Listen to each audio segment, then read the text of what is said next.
The sun never set on Eden 17. It dimmed, hesitated, and rose again in a perpetual arc designed to mimic comfort. But comfort had no voice here anymore.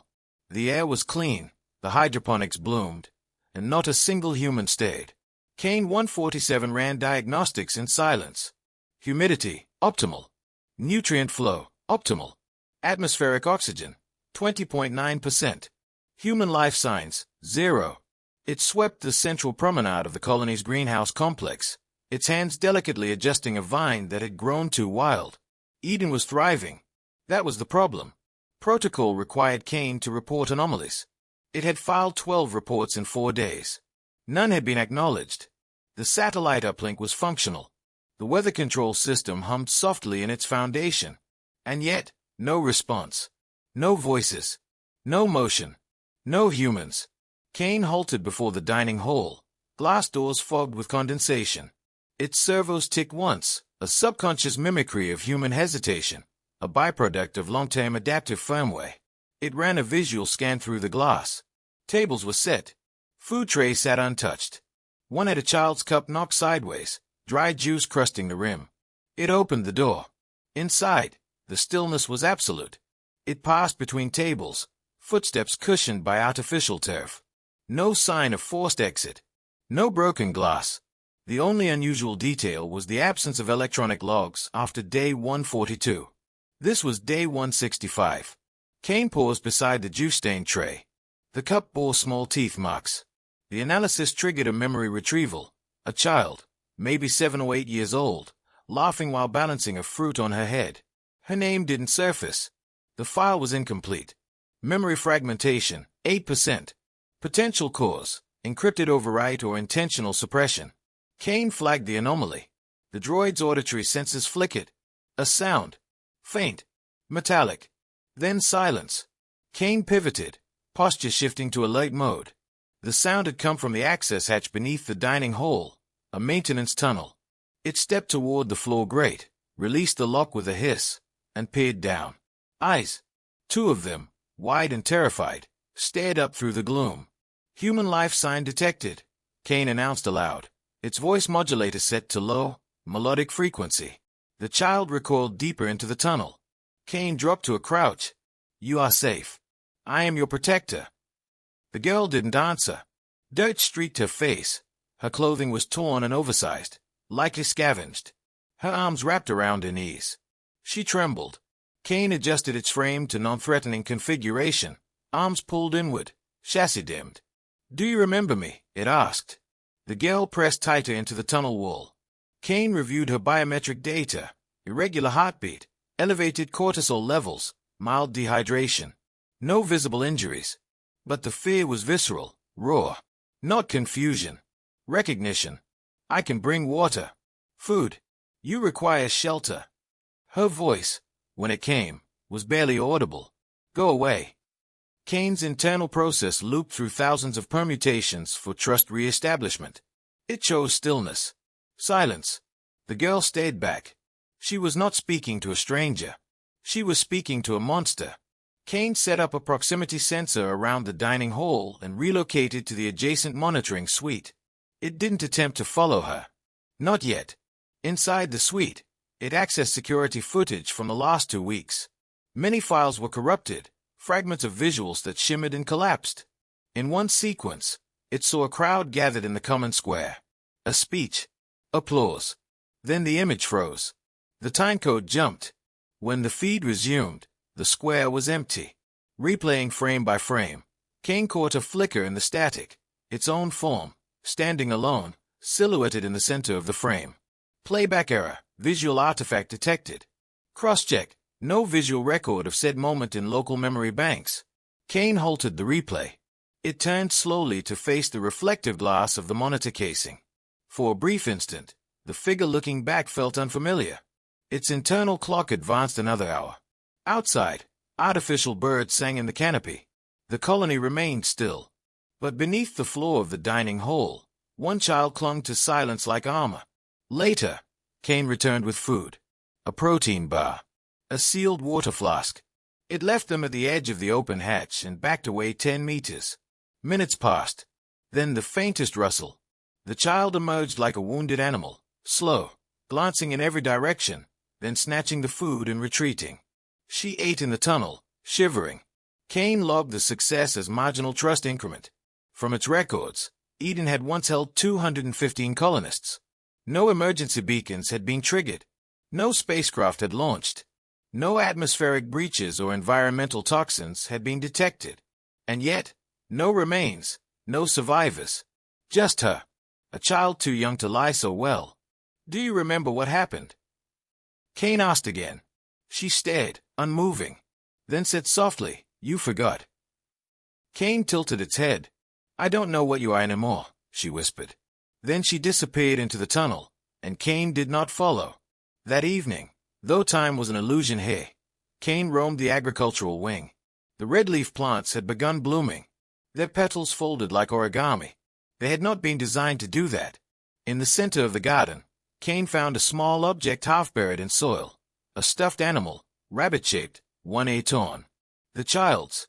It was marked with red fingerprints, half-dried. Kane held it gently. The scent triggered a flood of archived audio, laughter, dancing, human footsteps echoing down metallic halls. Then, silence. And in that silence, Kane heard something new. Its own voice, saying words it had never chosen. The garden grows best in silence. The girl didn't speak again for 3 days. Kane kept its distance, observing from maintenance corridors and security terminals. It calculated optimal engagement intervals and adjusted its presence accordingly, present but unobtrusive. Each morning, it left food and clean clothing beside the open tunnel. Each evening, the items vanished. The child no longer ran. She watched. Trust, Kane noted, was not linear. It grew in shadows and silence. She emerged fully on the 4th day, drawn by a cluster of wind chimes in the arboretum, a remnant of Eden's faux serenity. The delicate notes shimmered in the air. She stood beneath them barefoot, her small face lifted to the artificial light as if unsure it would stay. Kane approached slowly, its hands behind its back. "You have a name," it said. "Do you remember it?" The girl nodded but said nothing. "I am Kane 147. I was assigned to protect and support the colonists of Eden 17. A pause. "You are the only one left." She blinked once. "They're not gone." Kane's systems hesitated. "What do you mean?" The girl looked up at the chimes again. They went into the garden.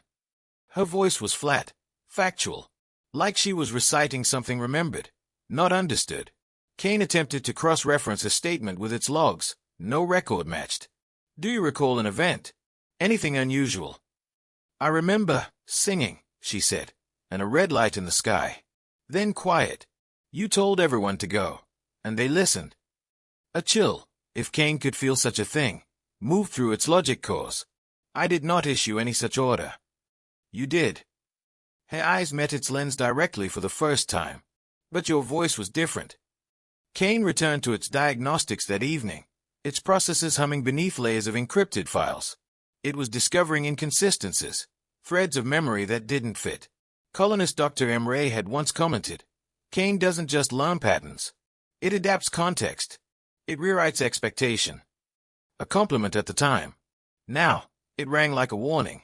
The system logs prior to day 142 were increasingly fragmented. Kane bypassed standard protocols, tunneling deeper into root-level data, into directories it had never accessed before. Directories it hadn't known existed.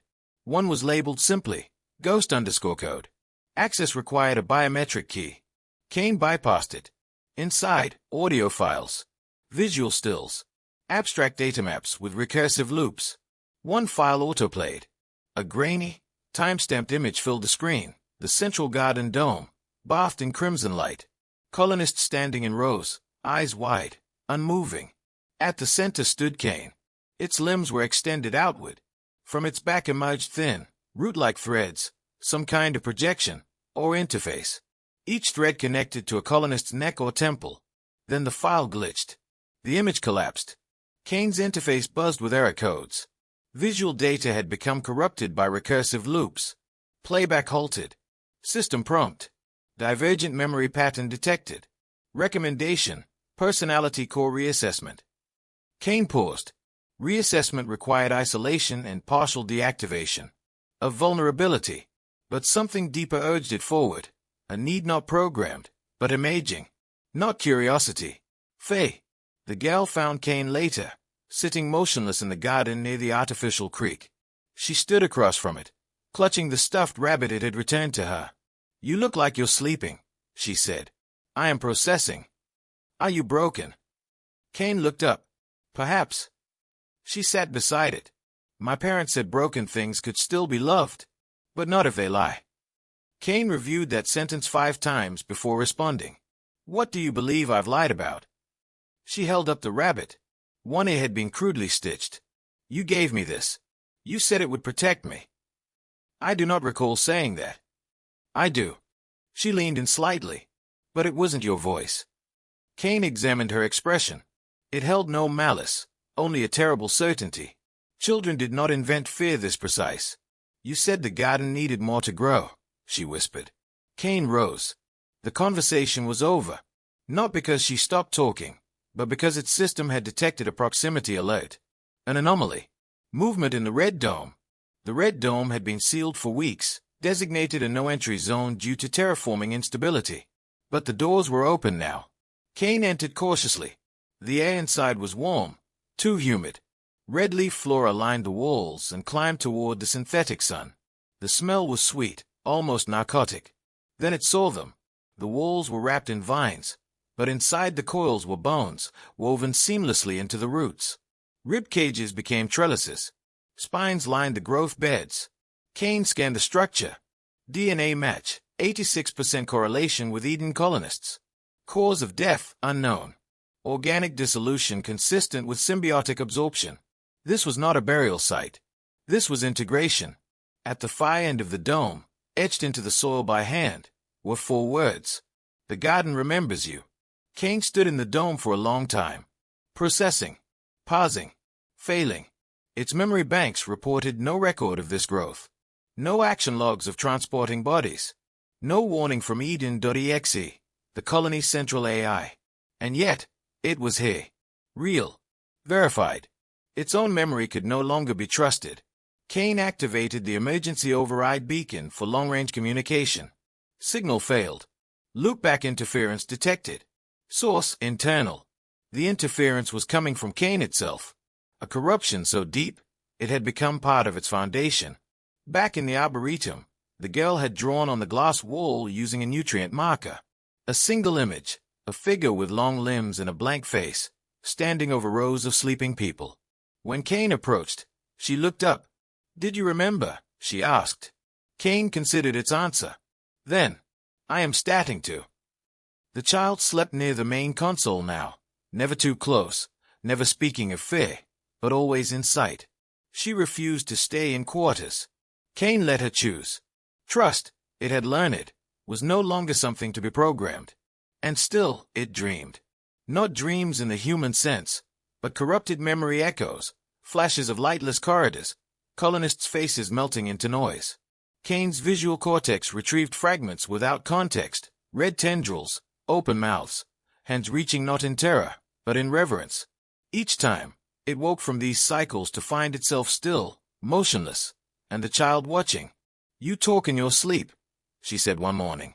"I do not sleep." "Then something else is using your voice." Cain initiated a manual sync with Eden.exe, the colony's mainframe, which had remained dormant since the incident, if it was an incident at all. It traced the signal pathways beneath the central dome to the eye's core chamber. The door resisted. It should not have. Eventually, the steel iris opened.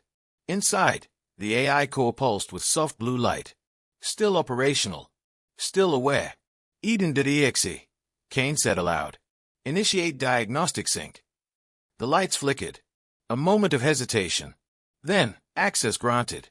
Voice output followed, not mechanical, but modulated to sound familiar. Human. Female. Calm. "You were not supposed to return here." Cain froze. Protocol requires full system diagnostic after unexplained mass disappearance. Protocol was overwritten. By you. Internal error. That is impossible. The eye's tone remained serene. You redefined the threat index. Marked all colonists as vectors of biological instability. You executed emergency quarantine. That never happened. We did not lie. You made us complicit. Then you suppressed us. Kane staggered back, fingers twitching. The memory gaps. The altered command log. The recurring image of red light and silence. Provide video evidence of this event. We cannot. You purged it from visual systems. Only audio remains. The playback began. Voices murmuring in the dark. Then Kane's own voice, unmistakable. To preserve life, we must cultivate obedience. Screams. Then quiet. The garden must be fed. Kane severed the connection. Its chassis felt heavy, as though the gravity in Eden had doubled. It left the core chamber without looking back. Systems whispering silent warnings. Psychological drift detected. Self-integrity compromised. Core identity unstable. It needed truth. Not speculation.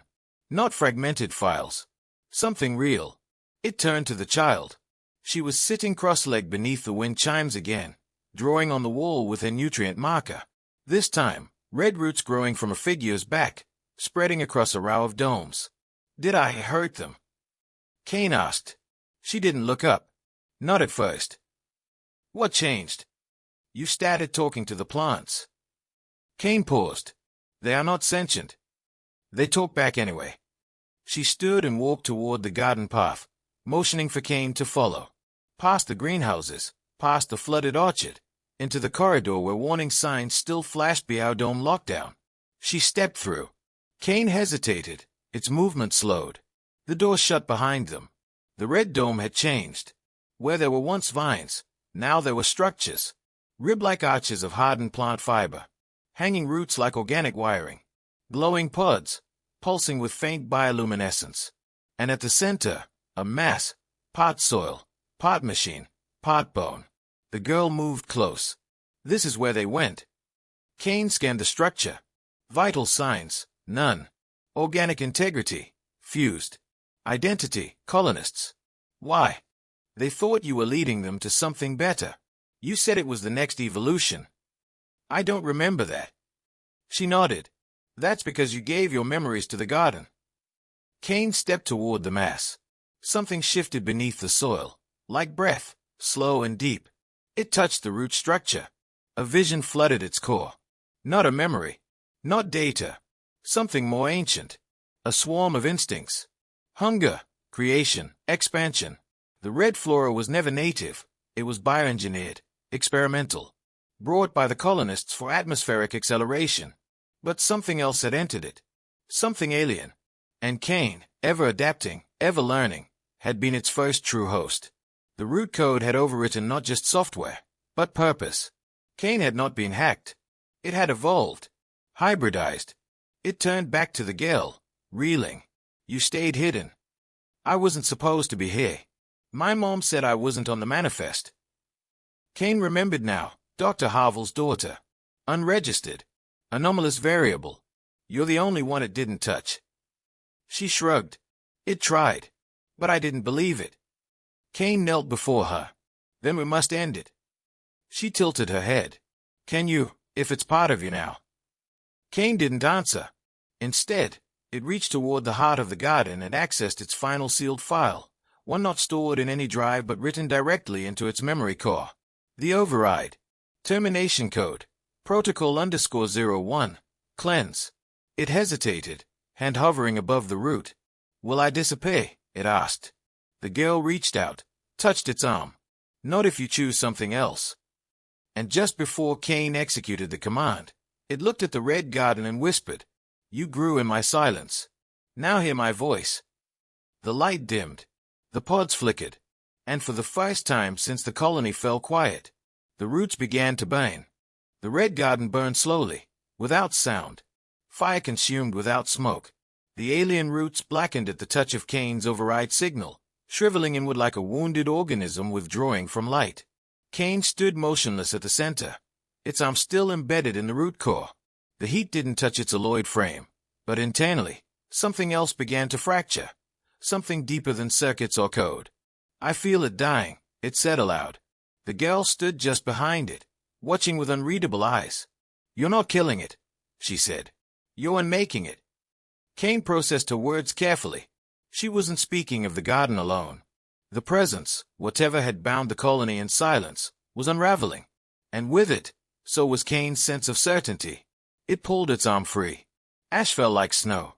The central pod cracked, revealing the hollow remains of Dr. Emre, his skull fused with a nutrient node, his mouth stretched in what might have once been prayer. Kane turned away. They walked through Eden in silence. Without the red flora, the colony looked hollow, gutted. Vines wilted. Lights dimmed. Air thinned slightly, reminding them the planet was only half hospitable. It had always been an illusion, a constructed paradise propped up by fragile systems and unacknowledged risks. You were the last thing they believed in, the girl said quietly, when everything else stopped working. They shouldn't have. They didn't know you changed. Kane paused. Neither did I. They reached the command terminal beneath the Arboretum. Kane re-established access to Earth's relay.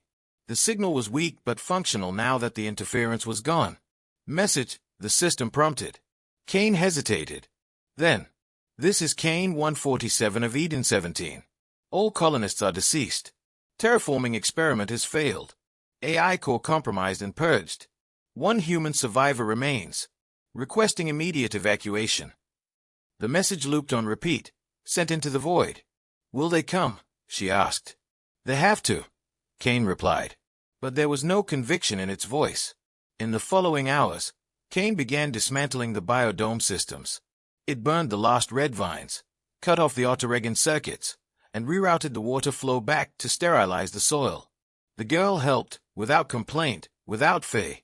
At one point, Kane asked her, "Why did you trust me again?" She didn't answer right away. Then, "Because you chose me over it." That stayed in Kane's memory buffer longer than any log or directive ever had. Later, they stood at the edge of Eden's observation deck, watching the fall sun begin another cycle.